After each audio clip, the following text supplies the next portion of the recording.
came in here the day after my 14th birthday, harder than wolf. That's where you worked in Belfast. My dad got me the start, and my brothers after me. You could hear the noise from where we lived, but nothing compared to the size of the place. They put me to work on 401. That's what we called it. It used to be the largest passenger ship in the world. We didn't call her Titanic then. I was there from the beginning. I watched the ship race through the keel blocks. They set big wooden blocks on the slipway to start with. Then the keel is double filled, like a backbone. And the frames attached to that, like a skeleton. Workshops everywhere. Easy to find a way around. The workshops for every trade you ever heard of. Painters, sailmakers, coppersmiths, boiler makers, cabinet makers. I even learned a bit about French polishing off it. Parliament is a fine place for work, but dangerous. Every ship costs a life, and there'd be lots of injuries besides. I was in the engine works for a while. Very well equipped it was. That's where we built the triple expansion engines. 2 of them, each as high as a 3-story house. I worked in the frame bending shop. You'd heat steel beams in the furnace, then hook them onto slabs of cast iron, and hammer them curved. It was still work. You had to bend them more than you needed, because the frames peeled out a little when it cooled. The shell plates had made up a hull, weighing up to 4.5 tons. They were taller than the da. The plates were overlapped on the edges, sunk or raised, one after another. We called it clincher. One of the foremen told me years ago, that's how you built steel ships. I worked as a heater boy. You had to heat the rivets on the wing plate. You put the bellows till the rivet was white hot.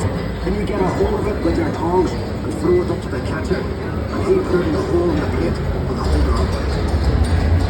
There were 2 of us on the other side of the plate that hold it up. I had to hammer the rivet so it filled the hole before it turned dull red. The double bottom. That's a wee space we called the tanks, made up of steel plates. The rest of the rivet squad all had to fit into that gap.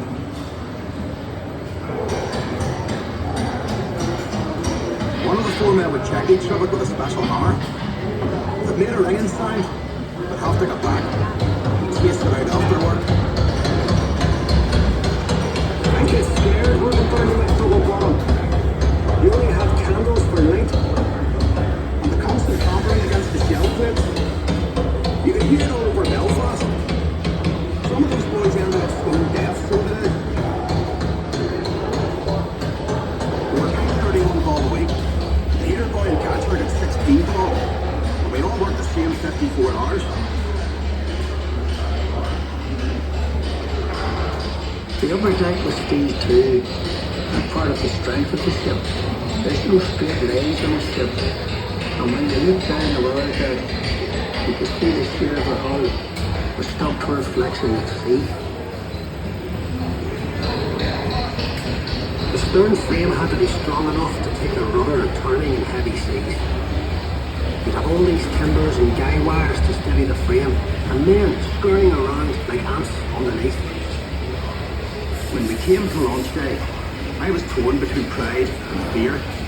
Standing ways were coated with tallow, train oil and soft soap. The ship would slide and they shifted her weight off the blocks. That was the most dangerous part. And the shipwrights were knocking away the last props. They were under compression, you see, and the sliding ways would be released by the hydraulic trigger. 100,000 people watched the launch. Some paid a bob to sit in the reserved seating. There were extra trams laid on. Then we all went off to the pub to wish her well. Doc, you were proud to be an island on that day. And Titanic is the pride of Belfast.